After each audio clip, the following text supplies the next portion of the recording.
Christopher Darnell Jones, Jr. Upon arrival at the scene, University police encountered several victims of gunshot wounds.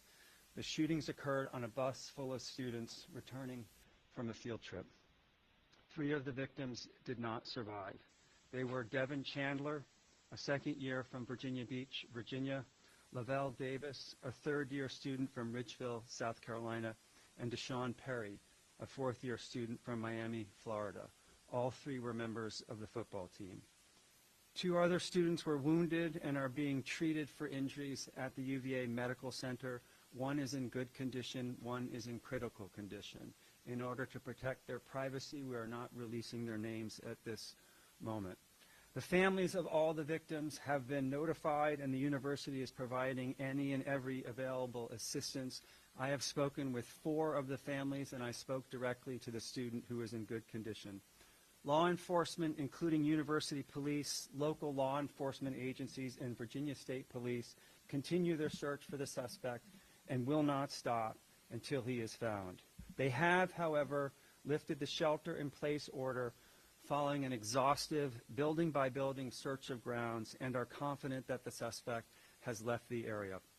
Classes and all extracurricular activities have been canceled for today, including the men's basketball game scheduled for this evening. Although we do not yet have a full understanding of the motive and circumstances surrounding these events, police are investigating as we speak. We will continue to keep the community notified of developments via our emergency alert system and further community-wide emails.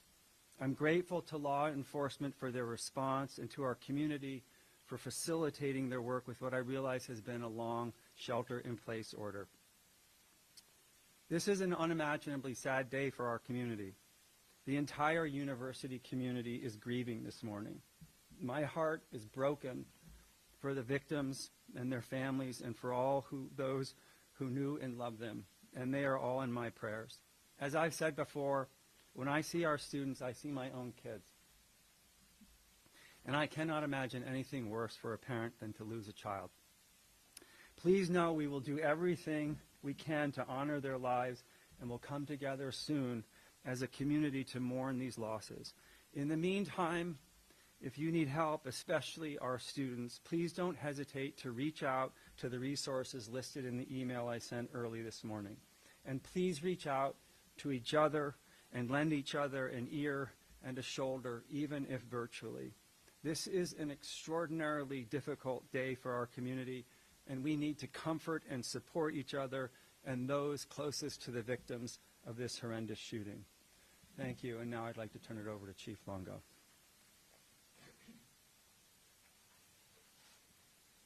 Thank you, President Ryan. Thank all of you for assembling in here this afternoon and giving us the opportunity to tell what happened over the last several hours and perhaps even answer some of your questions. I'll say from the very beginning, there will be questions that will have no answers. And it's not because I don't want to tell you, it's because we just don't know. So I hope you'll be patient with that and trust that when we do know, you'll know. This has been an incredibly long evening, very tragic circumstances for our university community, for the city of Charlottesville, the county of Albemarle, the Commonwealth. It's especially tragic for a small number of families who we've had to break some really bad news to. And some of you tried to reach out throughout the evening, and we didn't take your calls. I apologize for that. One or more of you might even got hung up on in the midst of chaos, and so I apologize for that as well. When this call came out just after 10 o'clock last night, about 10:16, and we knew the circumstances, we immediately initiated an emergency alert.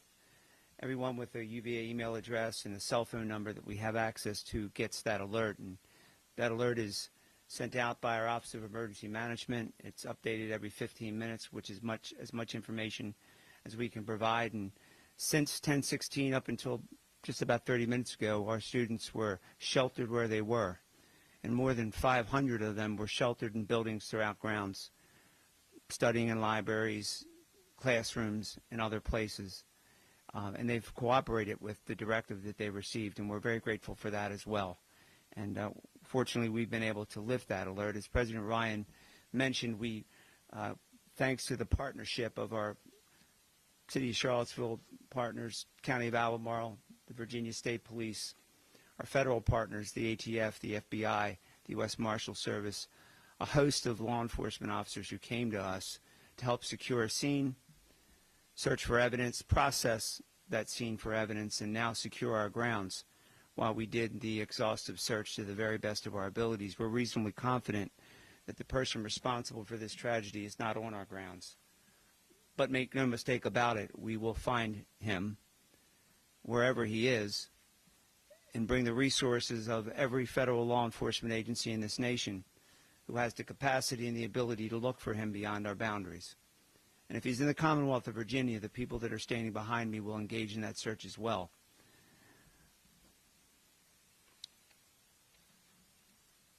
The bodies of Devin and Deshaun, as President Ryan indicated, were found inside a charter bus where they had been for the day, enjoying a school activity, having a meal together, and coming back to our grounds. And someone amongst them chose to do an act of violence. And we found them dead inside that bus.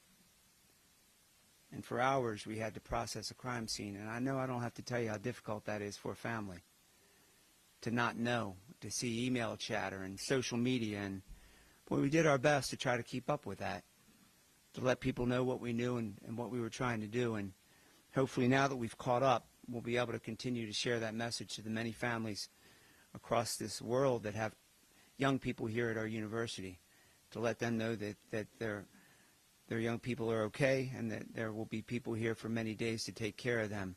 This strong law enforcement presence that you've probably seen on our grounds for the last several hours, represented by the agencies behind me, will stay here until we're reasonably comfortable that this person is in custody. Well, in addition to our local, state, and federal partners, but the talents and the skills of our colleagues in the medical center who have been with us throughout this journey and will remain with us for the 2 students that we have there seeking treatment. We deeply appreciate their efforts as well. We've secured arrest warrants for Mr. Jones. We've charged him with 3 counts of second-degree murder, and we charged him with 3 counts of using a handgun in the commission of a felony. Those facts and circumstances were reviewed by a judicial officer, and those are the charges that were proffered. There comes a point in time that those charges need to be amended, and certain facts and circumstances arise that will cause us to do that. We'll do that. But we'll do that through the advice and counsel of our Commonwealth's attorney, and to the extent federal law applies, the Office of the United States Attorney for the Western District, Mr. Kavanaugh, is present here today. I want to give you a description of Mr. Jones. He is described as a black male. He was born on November the 19th, 1999.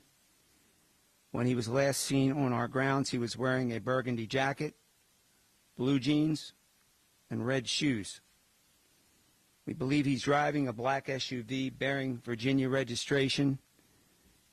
T as in Tango, W as in Whiskey, X as in X-ray, 3580. TWX 3580. We implore anyone who's on our highways and byways who should see that vehicle bearing that tag to call 911 immediately and report his whereabouts. Try to keep that vehicle in sight. We believe perhaps that Mr. Jones remains armed and he's to be considered dangerous and treated accordingly. I want to share some information with you because I want to be transparent with you. I want you to know what I know to the extent I can share that information this afternoon. Mr. Jones came to the attention of the University of Virginia's threat assessment team in the fall of 2022. In fact, in September of 2022, our Office of Student Affairs reported to the multidisciplinary threat assessment team that Mr. Jones, they received information that Mr. Jones had made a comment about possessing a gun to a person that was unaffiliated with the university. In other words, a third party. That reporting person, again, unaffiliated with the university, to the best of our knowledge, never saw a gun.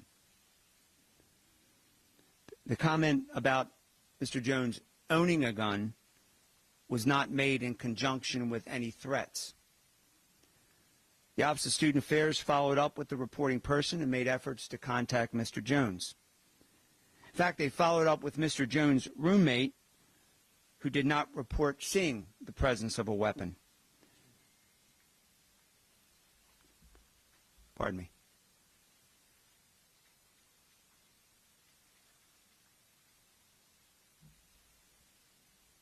Thank you, Captain. We just received information the suspect is in custody.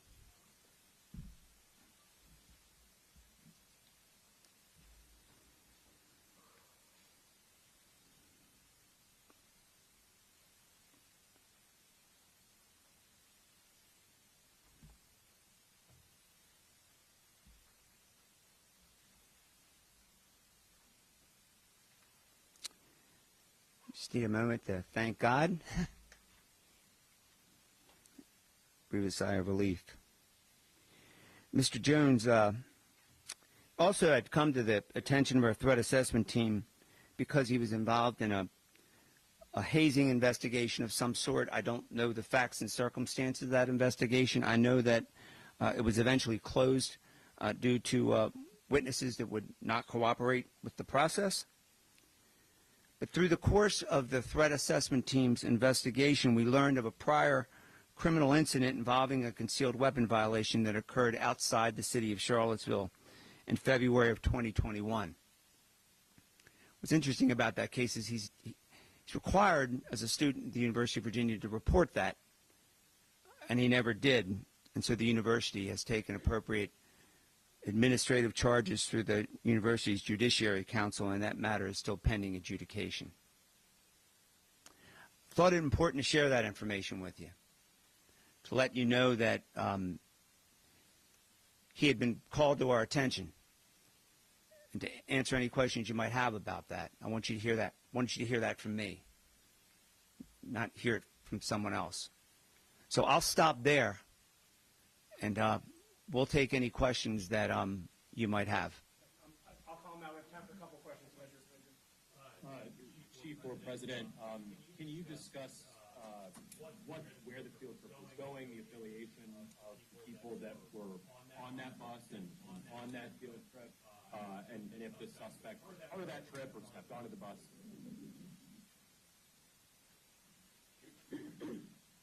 Thank you for the question. The information we have at this time is that the field trip was associated with a class, and the individuals that have been named were part of that trip to see a play. That is, to see a play associated with the class. So it was a class field trip. Was the suspect in that class? Or I do not have those details. Do you know what class it was? I do not. I'm sorry? You know what play it was? I do not. We're seeking out all of that information. As you can imagine, the students are quite traumatized by the tragic events. was the play in Washington, D.C.? I do not have the exact location. We are finalizing all of that. The three victims who died were football players. So the play was in Washington, D.C. Yeah.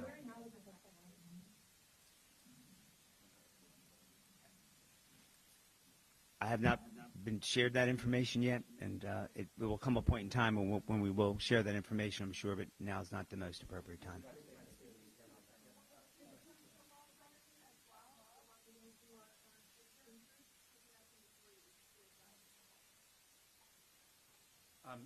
We're not releasing information about the patients who are still in the hospital at this time.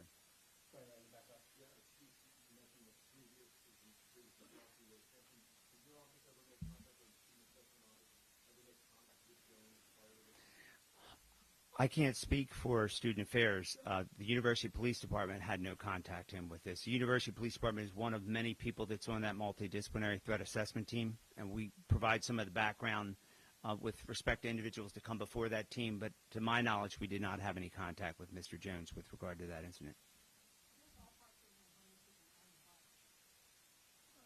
My understanding is ballpark about 25.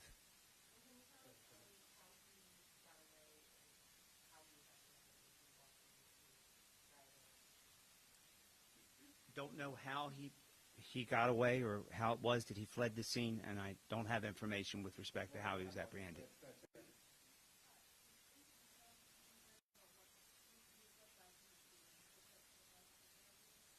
We're in the process of doing that now.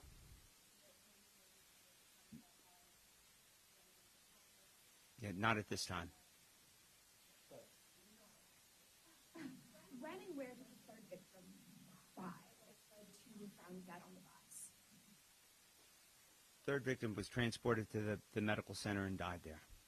Do we know Mr. Jones's status? At one point, he was on the football team. He was still a student here as of this morning. Was he still affiliated with the football team? He was still a student, but to my knowledge, he was no longer on the football team and hadn't been on the team for over a year. And the two other victims were students. Two more. Go ahead in the walk-up. Did students know at all who the suspect prior to this? Was there a relationship? I don't know to what extent they had a relationship with him. I don't know that for sure. Final question, Ryan. You personally have been involved with so many tragedies that have happened here in Charlottesville. If you could just talk, I don't know if you've been able to process those feelings at all, what this community has been through over the past decade or so, and how this impacts all of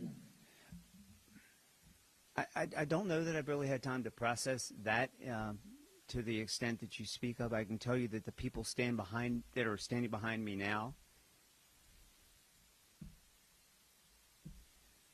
it speaks for itself, how we get through these things.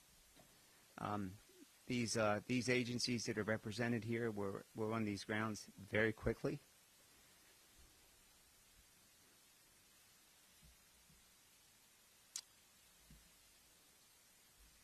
I'll try to do better next time. That's all I have for right now. We can't do this alone, and we obviously haven't. And we Found on campus, off campus at least? Or where he was in custody, or who brought him into custody? Well, I can tell you to the best of my knowledge, he was not found on campus. I cannot tell you where he was located or where he was taken into custody or where he's located now. State police take him into custody? We'll have more information on that. Thank you all very much. We'll have more information as we have it. Thank you all very much.